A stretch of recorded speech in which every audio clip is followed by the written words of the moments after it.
बिस्मिल्लाहिर्रहमानिर्रहीम अस्सलाम वालेकुम। और ये है रोज़ कैक्टस, खूबसूरत प्लांट। और रोडो कैक्टस ग्रैंडिफोलियस, इसको पेस्किया ब्लो प्लांट भी कहते हैं।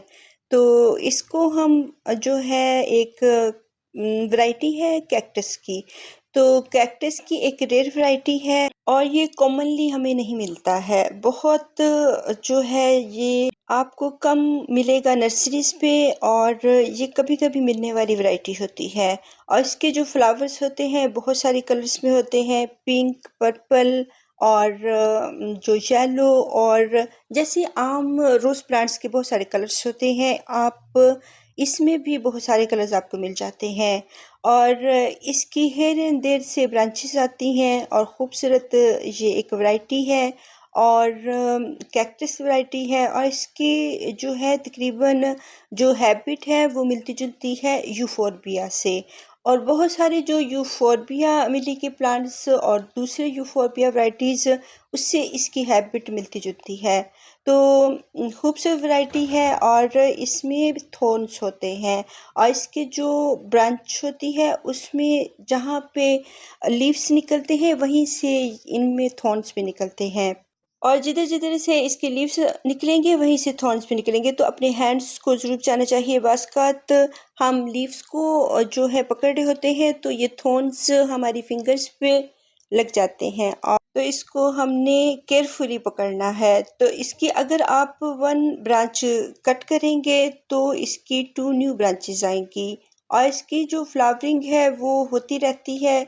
और ये गर्मियों का प्लांट है। गर्मियों में जैसे दूसरे गर्मियों के प्लांट्स फ्लावरिंग करते हैं ऐसे ये भी करता है। वैसे ये एक पेरिनियल प्लांट है और इसको हम हाउस प्लांट के तौर पे रखते हैं, और इसके बहुत सारे हम प्लांट से कटिंग से तैयार कर सकते हैं। और ये जो कटिंग से लगा हुआ प्लांट इधर साइड पे पड़ा हुआ है, ये अफ्रीकन मिल्क बुश का प्लांट है। ये इसके leaves African milk Bush plant से मिलते जुलते होते हैं।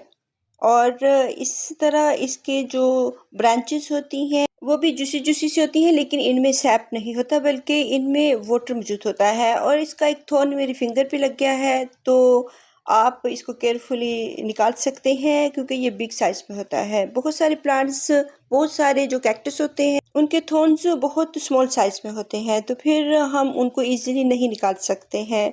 और इसके फ्लावर्स में से खुशबू नहीं आती है। और वैसे ही ये खूबसूरत फ्लावर्स हैं जो कि गार्डन में जो मौसमी प्लांट्स होते हैं, जैसे कि हमारे विंटर सीजन के और में फ्लावरिंग होती है, खुशबू नहीं होती है। तो वो फ्लावर्स ये खूबसूरती के लिए यूज़ होते हैं गार्डन में।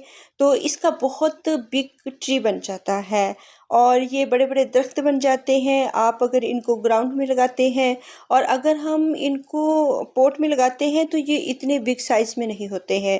तो अगर इनको वक्त के साथ साथ हम बिग पॉट देते जाएं तो ये थोड़े से बिग हो जाते हैं, और अगर ग्राउंड में लगाएंगे तो बहुत बिग साइज में दरख्त बन जाते हैं।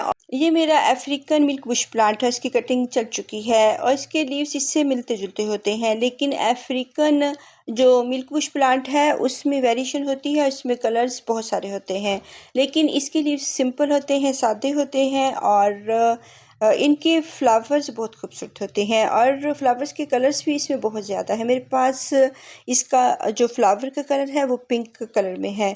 तो दो कटिंग्स मुझे मिली हैं इस एक पॉट में। ये कटिंग से लगाए हुए प्लांट हैं और इनकी अगर ये कटिंग चल गई है तो फिर अगर हम लगाएंगे तो वो भी चल जाएंगी। और इससे पहले भी जो मैंने बाय किया था उसका भी कलर पिंक था, और मुझे लगता है कि जो इनके पास कलर ये एक ही है और इन्होंने बहुत सारी कटिंग से ये प्लांट बनाए हुए हैं।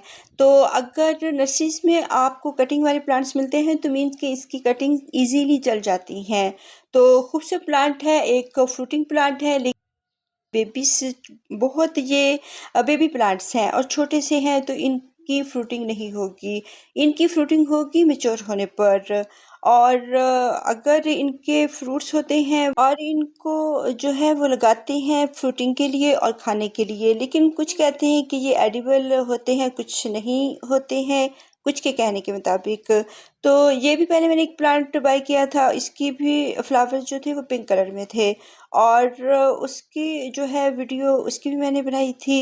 तो अब ये फ्लावरिंग कर चुके हैं और इनकी फ्लावरिंग ख़त्म हो चुकी है। तो इनके ऊपर बहुत सारे फ्लावर्स लगते रहते हैं और इनको जब फरवरी का मंथ आता है तब इसने फ्लावरिंग की थी और ये गर्मियों में फ्लावरिंग करते रहते हैं, कभी करते हैं और कभी नहीं करते हैं। तो इनकी कुछ जो ब्रांचेस होती हैं उनमें फ्लावरिंग होती है। अब ये जो इनकी कटिंग है वो नहीं चली है और एक कटिंग चली है, दूसरी नहीं चली है। कुछ कटिंग्स चलती हैं और दोनों एक ही पॉट में लगी हुई हैं और इनको एक ही वक्त में एक ही जगह पर रखा गया है और एक ही वक्त दोनों को वॉटरिंग की गई है, लेकिन एक कटिंग चली है और दूसरी नहीं चली है। और अक्सर जो कटिंग्स होती हैं वो चल जाती हैं, बहुत कम होती हैं जो कि नहीं चलती हैं। तो खूबसूरत एक वैरायटी है, आप इनको बहुत ज़्यादा कर सकते हैं अगर आपको मिल जाती है किसी नर्सरी से। और इसकी ये सॉइल ड्राई है और हम ड्राई सॉइल में रख के ही इसको वॉटरिंग करते हैं और क्योंकि ये कैक्टस है तो कैक्टस की तरह ही हम इनको रखेंगे। और ये फुली तौर पर एक कैक्टस नहीं है, बल्कि इसकी जो हैबिट है वो कैक्टस से मिलती जुलती है।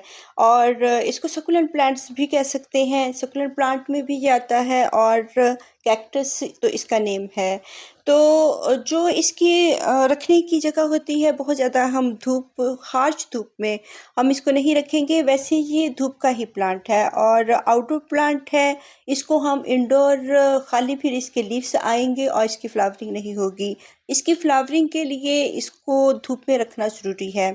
और इनकी अगर फ्लावरिंग नहीं हो रही है तो मीन्स कि ये धूप में नहीं है, लेकिन बहुत हार्श धूप में नहीं इनको रखेंगे, फिर ये बहुत अनहैप्पी फील करते हैं। और अगर इनकी सॉइल मॉइस्ट है तब भी ये इनके जो लीव्स होते हैं थोड़े से लटक जाते हैं।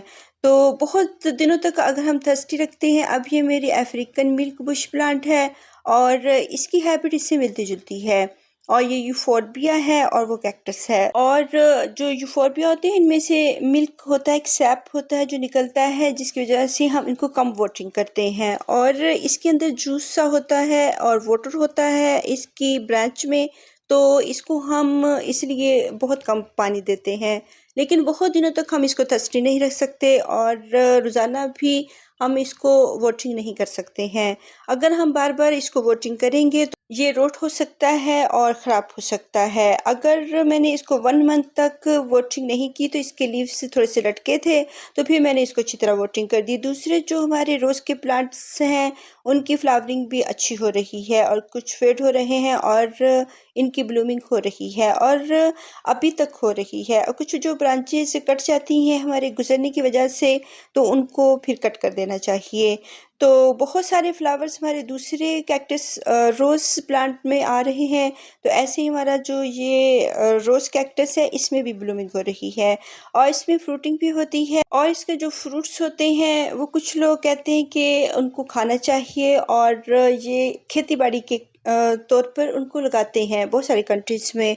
और इनकी क्रॉप्स लगाई जाती हैं और इनके फ्रूट्स के लिए इनको लगाया जाता है और इसके जो लीव्स होते हैं उनकी चाय बनाकर वो पीते हैं। तो बहुत सारी कंट्रीज़ में कहते हैं कि इसकी चाय नहीं पीनी चाहिए या ये टॉक्सिक प्लांट है, और कुछ कहते हैं कि ये एडिबल प्लांट है कि हम इसको खा सकते हैं, इसके फ्रूट को भी खा सकते हैं, इसकी जो लीव्स होते हैं वो भी एडिबल हैं। उसके इसके जो लीव्स होते हैं इसकी चाय बनाकर पी जा सकती है। तो हर कंट्री का एक अलग वेदर होता है, हर कंट्री का एक हर चीज़ डिफरेंट होती है। तो अपने एरिया के हिसाब से ही हमें चलना चाहिए। तो वैसे इसको एक हाउस प्लांट के तौर पर और एक खूबसूरत फ्लावरिंग प्लांट के तौर पर हम इसको रख सकते हैं। और इसको जो है ये बहुत रेयर वैरायटी है और कम मिलता है हमें। तो एक खूबसूरत वैरायटी है, अगर आपको मिल जाती है तो ज़रूर इसको अपने गार्डन में ऐड करें, क्योंकि ये लो मेंटेनेंस प्लांट है। जो लो मेंटेनेंस प्लांट होते हैं इनको बहुत ज़्यादा ना तो वाटरिंग की ज़रूरत होती है, ना ही बहुत ज़्यादा इनको फर्टिलाइज़र की ज़रूरत होती है। अब इसकी जो ब्रांच है, और वैसे तो इसकी थिक ब्रांच, एक मोटी ब्रांच लेनी चाहिए, लेकिन हम एक एक्सपेरिमेंट के तौर पर एक छोटी सी पतली सी ब्रांच इसकी लेंगे और इसके जितने भी नीचे वाले लीव्स हैं अपने हैंड्स को, अपनी फिंगर्स को इन थॉर्न्स से बचाना है और इनको हमने कट कर देना है नीचे के लीव्स को, और साथ में इन थॉर्न्स को भी कट कर दें। तो जो नीचे वाले लीव्स होंगे उनको कट करके तो इनको हम सॉइल में लगाएंगे। जैसे कि मैंने जो है यूफोर्बिया मिल्क बुश प्लांट की कटिंग लगाई है, ऐसे ही मैं इसकी भी कटिंग लगाऊंगी। और कटिंग्स को बहुत ज़्यादा वाटरिंग नहीं करनी है। ये एक सकुलेंट प्लांट है, एक कैक्टस प्लांट है और इसकी मॉइस्चर इसके लीव्स में भी होता है और इसकी ब्रांच में भी होता है। तो इसलिए हम इसको जो है बहुत ज़्यादा वाटरिंग नहीं करते हैं। तो इसको ये एक ड्रॉट टॉलरेंट प्लांट है, यानी कि ड्राई जो सॉइल होती है उसको पसंद करता है। और जैसे मैं euphorbia African milk Bush plant की कटिंग्स लगाती हूँ, इसी तरह मैं इसकी भी कटिंग लगाऊंगी, क्योंकि ये मेरा फर्स्ट एक्सपीरियंस है। और जो भी इसका एक्सपीरियंस होगा वो मैं आपके साथ शेयर ज़रूर करूँगी। और इसमें डॉग फ्लावर्स, क्योंकि अब फ्लावरिंग नहीं हो रही है, सिर्फ इसके जो हैं वो प्लांट्स बाकी रह गए हैं, तो ये भी कभी ना कभी सूख जाएंगे। तो अब हम इस पॉट को यूज़ करेंगे और इसमें इसकी कटिंग्स लगाएंगे। और इसकी जो कटिंग है उसको, इसके 2 नोड एरियाज़ हम नीचे सॉइल के अंदर दबाएँगे। एक थोड़ा-सा नज़र आ रहा है और एक नोड एरिया जो है वो बिल्कुल सॉइल के अंदर है। तो इसको अच्छी तरह से दबा देंगे, इसकी जो सॉइल है इसके साथ अटैच करेंगे, और ताकि ये रोलिंग ना करे, इधर-उधर को फिरे ना, और हमारी कटिंग अच्छी तरह सक्सेसफुली चल जाए। तो अगर हमारी कटिंग इधर-उधर लटकती रहेगी, हिलती रहेगी और रोलिंग करती रहेगी तो फिर ये नहीं चलेगी। अच्छी तरह से इसको दबा दें, इसके साथ अटैच कर दें सॉइल को, तो ये अब वाटरिंग नहीं करनी है। तो ये मेरा अफ्रीकन बुश मिल्क प्लांट है और इसकी कटिंग अच्छी तरह चल रही है, क्योंकि मैंने इनको 3-4 दिन बाद ही वाटरिंग की थी। और अगर कोई भी प्लांट है और मेरा अपना तजर्बा है तो वही मैं आपके साथ शेयर कर रही होती हूँ। अगर ज़रूरी नहीं है कि हर प्लांट की कटिंग लगाकर तो उसको वाटरिंग की जाए। अगर आपके क्वेश्चंस होते हैं कमेंट बॉक्स में कि हर प्लांट को लगाने के बाद वाटरिंग ज़रूर की जाती है, ये ऐसे नहीं है, क्योंकि कैक्टस प्लांट्स और जो ये सकुलेंट प्लांट्स होते हैं, इनकी जो ब्रांचेस होती हैं उन पर कैलस लाना बहुत ज़रूरी होता है। अगर हम इनके ऊपर कैलस नहीं लाएंगे और हम इनको ऐसे ही लगा रहे हैं तो फिर इनको हम फ़ौरन वाटरिंग नहीं करेंगे। 1-2 दिन ठहर के इसको वाटरिंग कर देंगे। और बल्कि 1 वीक के बाद मैं काफ़ी देर इनको वाटरिंग नहीं करती हूँ, जब तक कि सॉइल मॉइस्ट हो। और अगर ड्राई सॉइल है तो हल्की सी आप इनको पानी दे सकते हैं। लेकिन बहुत सारे कैक्टस प्लांट्स और सकुलेंट प्लांट्स को फ़ौरन वाटरिंग नहीं करते हैं। और ये जो रोज़ कैक्टस है, इसकी सॉइल अभी मॉइस्ट है, इसलिए मैंने इसको वाटरिंग नहीं करनी। जब तक कि इसकी सॉइल ड्राई ना हो जाए, उतनी देर में इसकी जो कटिंग वाला पार्ट है उस पे कैलस भी आ जाएगा। तो इसका यही रूल होता है, अगर आप कैलस लाए बगैर कैक्टस को वाटरिंग कर देंगे इसकी कटिंग को, तो ये आपके जो है कटिंग्स नहीं चलेंगी और कैक्टस भी ख़राब हो जाएंगे। और इससे मिलती जुलती जो फैमिलीज़ होती हैं उनमें आप फ़ौरन वाटरिंग नहीं करते हैं। अल्लाह हाफिज़।